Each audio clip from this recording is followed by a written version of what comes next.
Hola, ¿qué tal? Esto es How to Spanish Podcast. Yo soy David. Y yo soy Ana.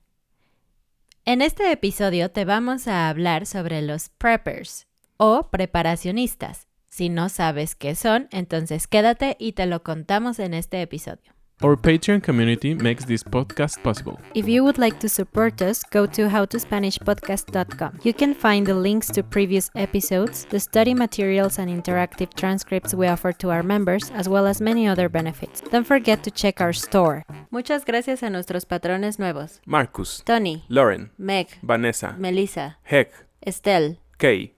Así es, como dijo Ana, este episodio vamos a hablar de un tema muy interesante que nos encontramos por ahí.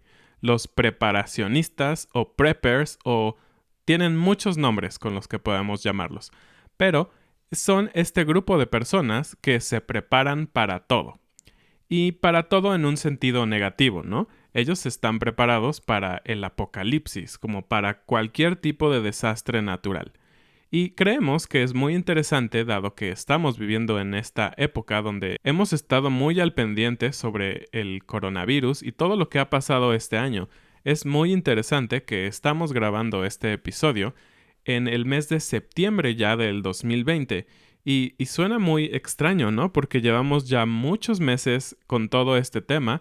Han pasado muchas cosas, ¿no? Estuvimos al principio pues todos en la expectativa de qué estaba pasando solo en Europa y en América solo lo veíamos como, es un problema grave y había muy pocas investigaciones sobre todo este tema, pero ahora es una cosa global y ha cambiado literalmente la manera en que vivimos, en la que hacemos transacciones, en la que compramos nuestra comida, en la que hacemos negocios. Es muy, muy impresionante. Y un tema del cual se ha hablado un poco y quizá no demasiado es sobre estos grupos, los preparacionistas. Y creemos que es muy interesante porque ellos estaban mucho más listos que nosotros. Y vamos a hablar un poco de ellos. Sabemos que tal vez algunos de ustedes forman parte de ese grupo, pero la realidad es que en México no hay mucha cultura preparacionista o simplemente de estar preparados para este tipo de cosas. Sí, como hemos mencionado en otras ocasiones, los mexicanos somos famosos por ser buenísimos para improvisar. Tenemos ingenio, encontramos formas que tal vez otras personas no habrían pensado, aunque sean formas menos ordinarias u ortodoxas, pero funcionan. Sin embargo, hay ciertos momentos o ciertas situaciones en la vida en donde improvisar definitivamente no sirve igual que estar preparados con antelación. Exactamente. Y sin duda, los preparacionistas están mucho más listos que nosotros para todo este tipo de cosas. Pues como dijo David, ya pasaron varios meses desde que comenzó todo este problema y creo que ahora la mayoría de nosotros estamos más tranquilos y podemos hablar un poco más al respecto y ver hacia atrás y ver todo lo que sucedió. Y creo que eso nos puede servir, porque aunque definitivamente no es un tema muy agradable de conversación, definitivamente debemos de aprender de lo que sucedió. ¿Por qué? Porque así podremos estar mejor preparados en el futuro, en cualquier otra situación. Podemos ver, por ejemplo, la gente que decidió comprar demasiadas cosas al inicio de todo esto.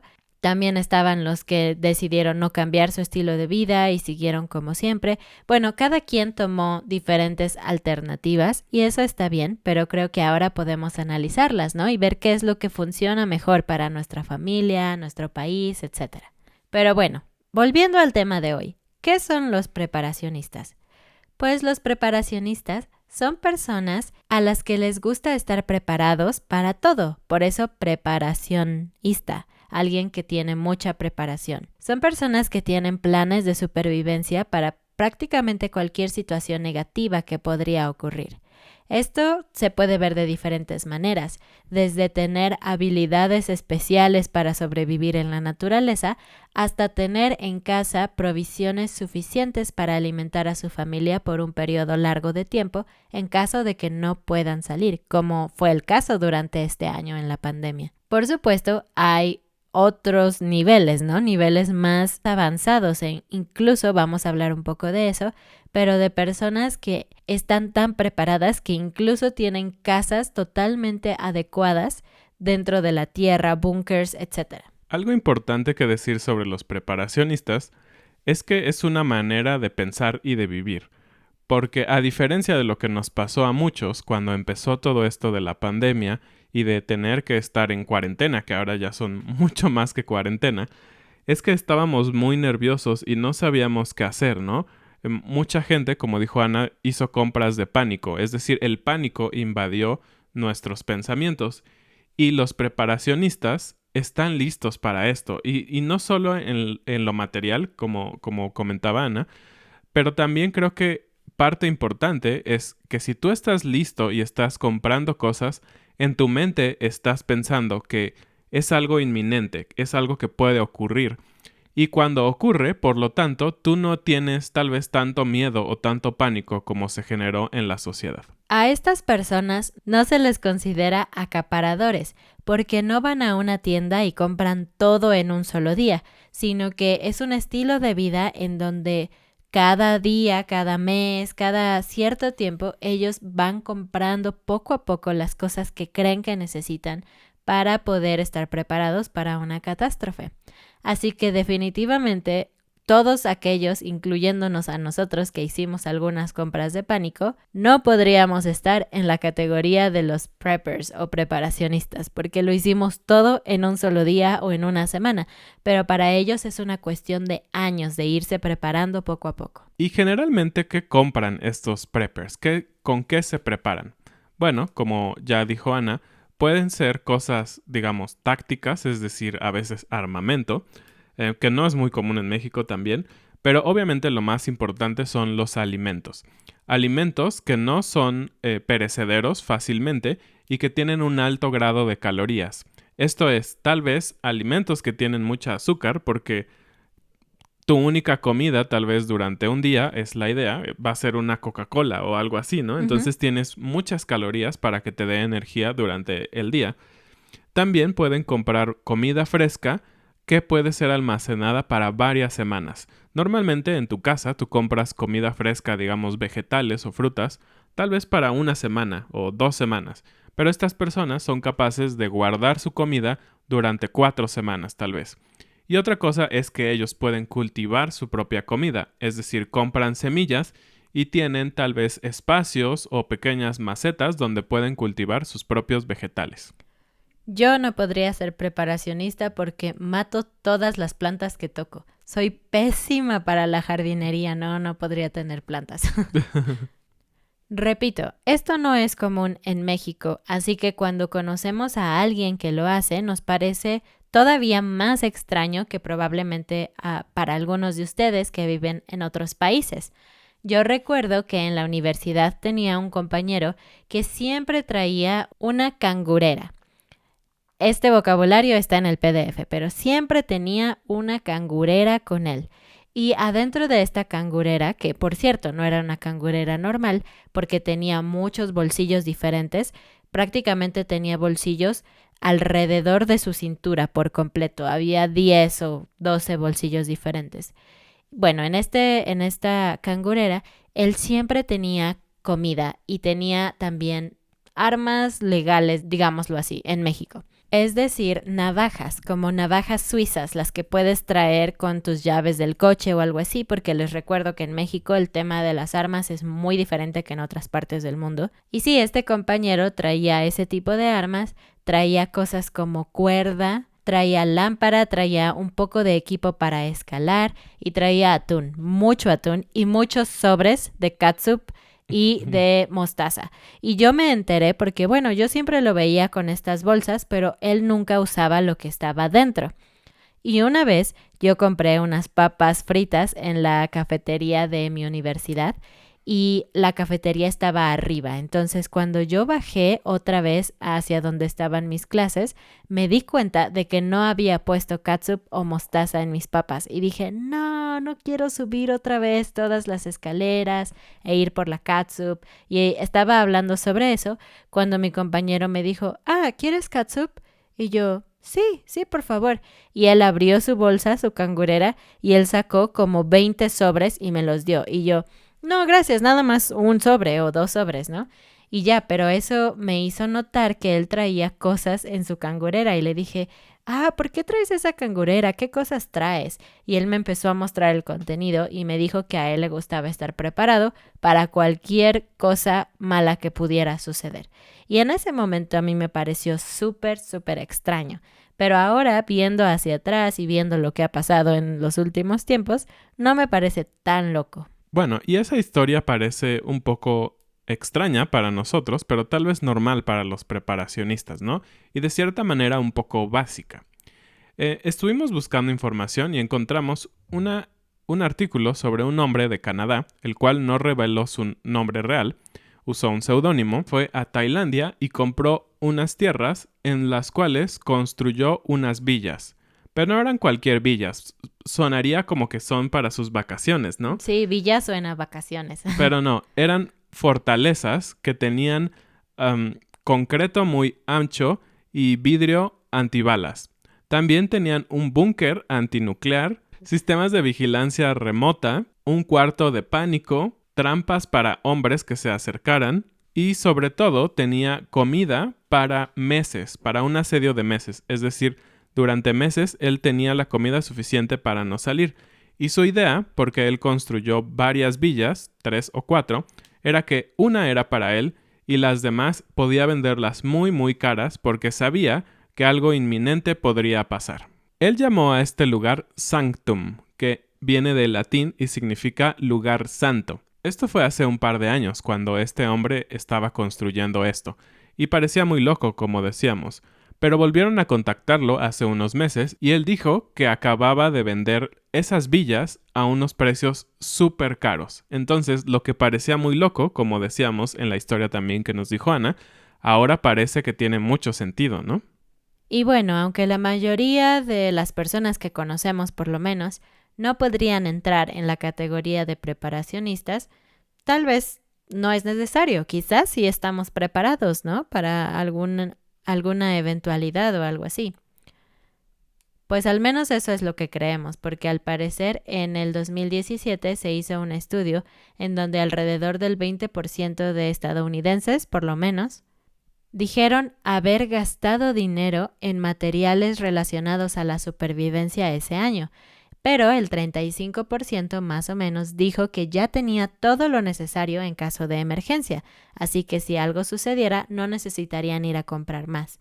Pero lo que nosotros pensábamos que era suficiente en ese entonces, tal vez ahora se ha revelado que no, porque simplemente tener una linterna de pilas bajo tu cama o tener un poco de comida para quizás una semana extra no es suficiente en todos los casos.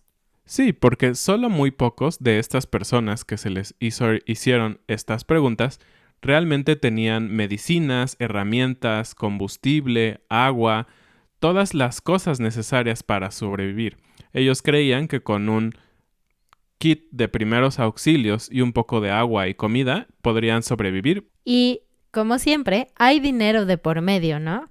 Esto de ser preparacionista ha resultado ser redituable para algunas personas. Por ejemplo, hay una compañía que se llama Wise Co. en Salt Lake City. Una compañía que vende comida congelada y deshidratada que puede durar hasta 25 años. Incluso tiene algunos kits de supervivencia que cuestan alrededor de $10,000. Pero lo que puedes encontrar en este kit es comida suficiente para una familia de 4 durante un año. Es sorprendente, ¿no? Pues sí, parece que hay mercado para todo, ¿no? Y obviamente estas personas saben que si eres preparacionista, seguramente estás dispuesto a gastar mucho dinero o invertir mucho dinero en estas cosas. En el año 2013, solo 3.7 millones de estadounidenses admitieron ser preparacionistas.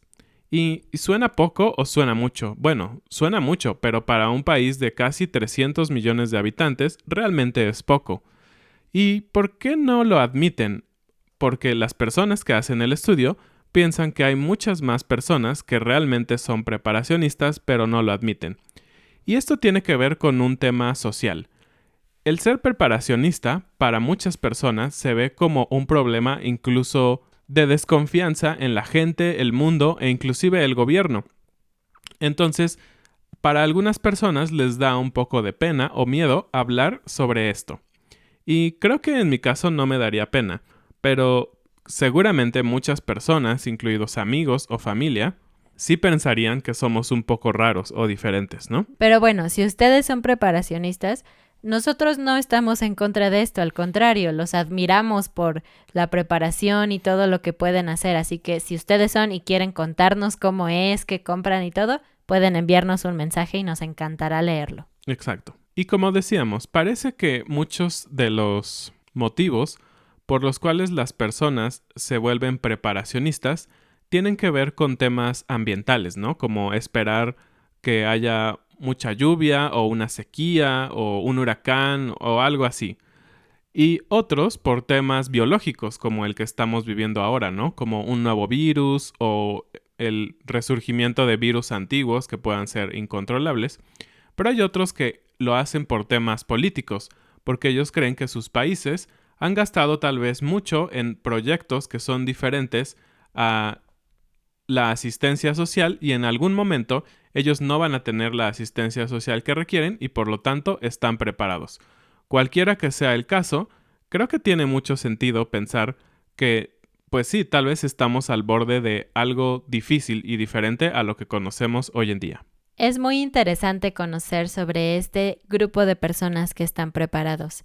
Y aunque probablemente no vamos a convertirnos en preparacionistas, ni ustedes tampoco si no lo son, creo que algo que podemos aprender de ellos es a analizar nuestras circunstancias, a no tener pánico y simplemente planear lo mejor que podamos.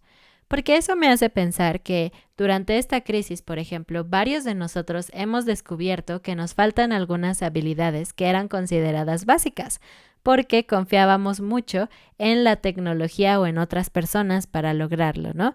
Por ejemplo, aquellos de nosotros que no cocinamos tan bien, pues ahora nos vimos obligados en cierta manera a cocinar nuestra propia comida, porque por un tiempo no podíamos ir a restaurantes ni siquiera o comprar comida en restaurantes. Claro, y eso sin decir que obviamente no estamos listos, por ejemplo, para tener que obtener nuestros propios alimentos de la naturaleza. Creo que eso ya quedó demasiado en el pasado para nosotros, al menos como citadinos, ¿no? O como gran parte de la sociedad industrializada, porque estoy seguro que hay todavía poblaciones en donde sí, la gente cocina el pescado que pesca o tal vez si cazan un venado lo pueden comer, pero nosotros no tenemos ni las habilidades y tal vez ni siquiera podríamos acercarnos a los animales o cazar o pescar, ¿no? Entonces, obviamente, habla de que nuestras habilidades a nivel raza humana, creo, están decayendo y todo se vuelve más industrial, ¿no? Simplemente esperamos a que nos llegue la lata de atún, o bueno, comprarla en el supermercado, o ir a una carnicería y comprar la carne, lista para que solo la cocines. Entonces creo que se trata de un equilibrio, porque la tecnología es buena, es genial. Mucha de nuestra vida se ha vuelto fácil gracias a la tecnología y eso no es algo malo, yo pienso. Pero creo que es un equilibrio porque hay ciertas cosas que podríamos aprender y creo que facilitaría nuestra vida y nos daría mucha paz mental en caso de que algo sucediera. Por ejemplo, algo tan simple como aprender a cocinar mejor, ¿no? O cómo aprovechar mejor la comida para no tener tantas sobras y no tener que comprar comida a cada rato. Cosas así que realmente no nos vendrían mal, nos podrían ayudar muchísimo y en caso de algún problema como este, podríamos aprovecharlo. Y eso me hace pensar en las escuelas. Creo que todo está basado ahora en la tecnología y en el avance de la tecnología y eso está muy bien. Pero yo a veces me pregunto si no deberíamos de aprender ciertas cosas básicas en la escuela también. Por ejemplo, ustedes saben que en México había antes un programa en las escuelas en donde a nivel secundaria, es decir, cuando tenías 12 a 15 años, tenías algunos talleres extracurriculares muy específicos para equiparte para trabajar. Por ejemplo, electricidad, cocina, coser, es decir, hacer ropa, cosas por el estilo. Y cada vez es menos y menos popular porque también ha aumentado nuestra porque también ha aumentado el número de personas que pueden seguir estudiando después de la secundaria. Antes era muy común que mucha gente solo estudiaba la secundaria y tenía que empezar a trabajar. Entonces tenía sentido enseñar eso en las escuelas, pero ahora se espera que la mayoría pueda ir, por ejemplo, a la universidad o por lo menos un nivel más, ¿no? La preparatoria. Así que ya no se hace tanto énfasis en enseñar estas cosas.